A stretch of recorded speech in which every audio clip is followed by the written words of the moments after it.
अगर मेरे पास सुख आ जाता माधव, दुख में सुमिरन सब करें, सुख में करे न कोई। अगर मेरे पास सुख आ जाएगा तो मैं सांसारिक सुख में व्याप्त हो जाऊंगी, मैं तेरा नाम नहीं लूंगी, तुझे याद नहीं करूंगी, तेरा ध्यान नहीं करूंगी। और जब तेरा ध्यान नहीं करूंगी तो मेरे पास आएगा काहे को? इसलिए कन्हैया मोहन, मैं तुझसे दूर नहीं रहना चाहती। कन्हैया मुझे केवल दुख चाहिए, केवल दुख। कन्हैया ने कहा बुआ, तुम जब भी सच्चे हृदय से मुझे पुकारोगी मैं दौड़ा चला आऊंगा। सारा जीवन तुमने दुख उठाए, अब तुम सुख पाने का तुम्हारा समय आ चुका है। इसलिए बुआ, इस बात के लिए बिल्कुल भी चिंता मत करो कि मैं तुमसे दूर जा रहा हूं। मैं तुमसे दूर नहीं जा रहा हूं, मैं तुम में ही हूं। गोस्वामी बाबा भी लिखते हैं, ईश्वर अंश जीव अविनाशी। हम सब ईश्वर का अंश हैं, ईश्वर हमसे दूर नहीं है, हम में ही समाया हुआ है। हम में, आप में, सब में ईश्वर है, सब में हमारा कन्हैया है। बस केवल देखना है तो उसके लिए सत्संग के माध्यम से अपने विवेक के नेत्रों को खोलिए, निश्चित ही आपको सब में ईश्वर दिखाई देगा।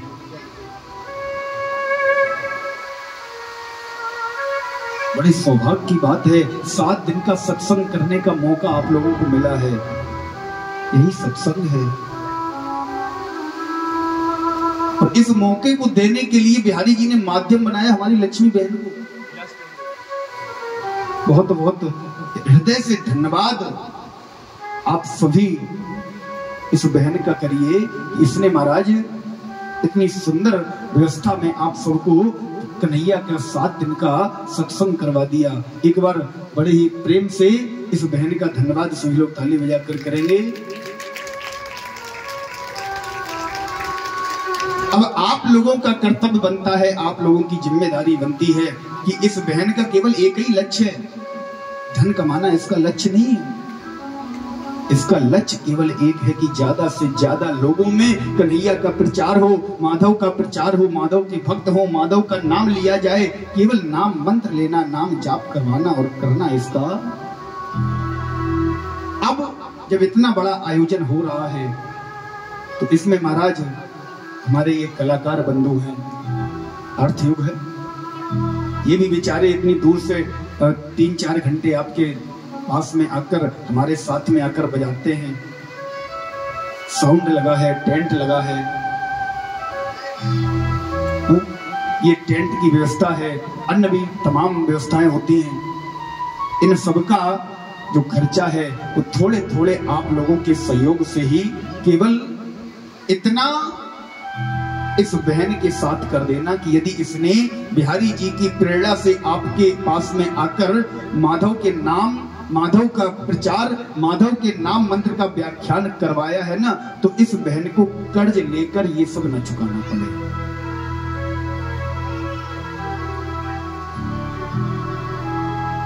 किसी से उधार लेकर अपनी जेब से ये सब न देना पड़े। इसमें इसका कोई हित नहीं है, इसका कोई स्वार्थ नहीं है। जो भी है उस परमात्मा ने इसे माध्यम बनाया। मैं तो कहूंगा महाराज, जीवन भर इसे परमात्मा अपने गुणगान में लगाए रखे, अपने कन्हैया अपने नाम में इसे लगाए रखे, जिससे कि ज्यादा से ज्यादा लोग उस कन्हैया के नाम को पहचानो। बहुत महाराज, बहुत बड़ी कृपा है उसके नाम की। जानते हैं कितनी बड़ी कृपा है? एक बार एक व्यक्ति बिल्कुल आवारा, कभी राम का नाम ही ना ले, कभी भी राम का नाम मुख से ना निकाले, महाराज उसके घर वाले बड़ा परेशान। एक संत भगवान का आगमन हुआ तो संत भगवान ने कहा उस व्यक्ति से कि भैया एक बार राम का नाम लो। बोला नहीं लूंगा। बोले एक बार राम का नाम अपने मुख से निकालो। बोले नहीं महाराज नहीं लूंगा। बोले क्या नहीं लोगे?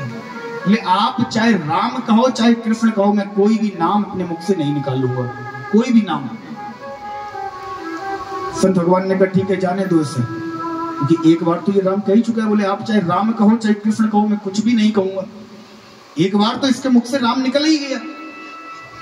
यही व्यक्ति सारा जीवन कुकर्म करता रहा, सारा जीवन कुसंग में पड़ा रहा। जिस समय महाराज इसकी मृत्यु हुई ना, यमराज इसे लेने आए, लेकर गए। चित्रगुप्त ने इसका लेखा जोखा जब खोला तो यमराज ने पूछा क्या किया इसने? बोले महाराज इसने जीवन भर पाप किया, केवल एक बार राम का नाम लिया है। इससे पूछा गया बताओ सबसे पहले क्या चाहते हो, एक बार राम नाम लेने का फल चाहते हो या पाप कर्मों का फल? इसने कहा राम नाम लेने का कोई अच्छा फल होगा। बोले एक बार राम नाम लेने का फल मुझे दे दो। बोले क्या चाहिए बताओ? तो ये व्यक्ति बोला देखो एक बार राम लेने के बदले में जो मिलता हो वही दे दो, जो मिलता हो जो फल हो। यमराज ने कहा देखो ऐसे तो हमें नहीं पता एक बार राम नाम लेने का क्या फल है। बोले तो किसे पता है? हमें तो नहीं पता एक बार राम नाम लेने का फल क्या मिलेगा। बोले फिर जिसे पता है वहां चलो। बोले ब्रह्मा जी के पास चलो। सारे लोग चित्रगुप्त, यमराज और वो व्यक्ति इकट्ठा होकर, यमदूत साथ में एकत्र होकर ब्रह्मा जी के पास आए। बोले महाराज ये बताओ एक बार राम नाम लेने का फल क्या है? ब्रह्मा जी बोले ये तो हमें भी नहीं पता, शायद भोले बाबा को पता होगा, क्योंकि भोले बाबा दिन रात राम राम राम राम रटते रहते हैं। ले चलो भोले बाबा के पास। वो व्यक्ति बोला देखो जो भी फल हो हमें यहीं ला कर दो, हम कहीं जाने वाले नहीं है, तो हमें यहाँ मार्केट मत करवाओ, यहाँ चलो वहां चलो वहां चलो, यहीं ला कर दो। यमराज ने हाथ जोड़े, देखो भैया केवल भोले बाबा के पास चलना, यही थोड़ी दूर है। गए भोले बाबा के पास।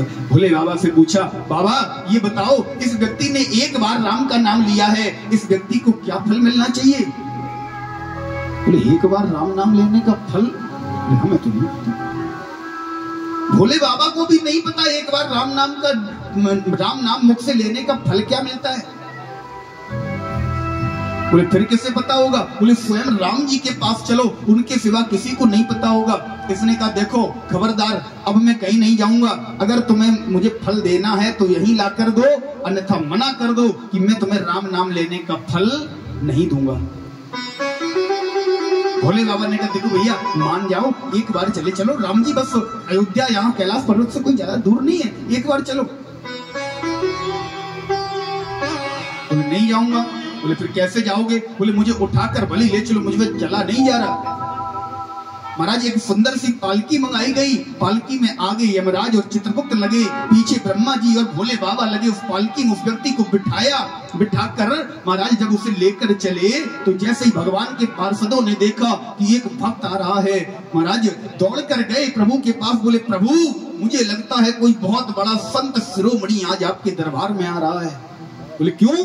बोले संत शिरोमणि इसलिए आ रहा है, अरे महाराज जिसकी पालकी स्वयं ब्रह्मा और महेश उठाए हैं, यमराज और चित्रगुप्त जिसे कांधा दे रहे हैं, ऐसा व्यक्ति पालकी में बैठकर आ रहा है, मुझे लगता है कोई बहुत बड़ा भक्त है। राम जी ने कहा ठीक है आने दो। जैसे ही वो व्यक्ति पहुंचा, राम जी के सम्मुख खड़ा हुआ, उसने राम जी से पहुंचते ही केवल एक ही प्रश्न किया। बोले भगवान ये बताओ आपका एक बार नाम लेने का फल क्या मिलता है? राम जी ने कहा मूर्ख कहीं के, भोले बाबा ब्रह्मा जी जैसे यमराज जैसे व्यक्ति तेरी पालकी उठाकर तुझे मेरे सामने तक लाकर खड़ा कर दिया, मेरे दर्शन तूने पा लिए, और एक बार राम नाम लेने का क्या फल चाहिए तुझे? और क्या फल चाहिए? ये महाराज केवल एक बार राम नाम, एक बार कृष्ण नाम लेने का फल है।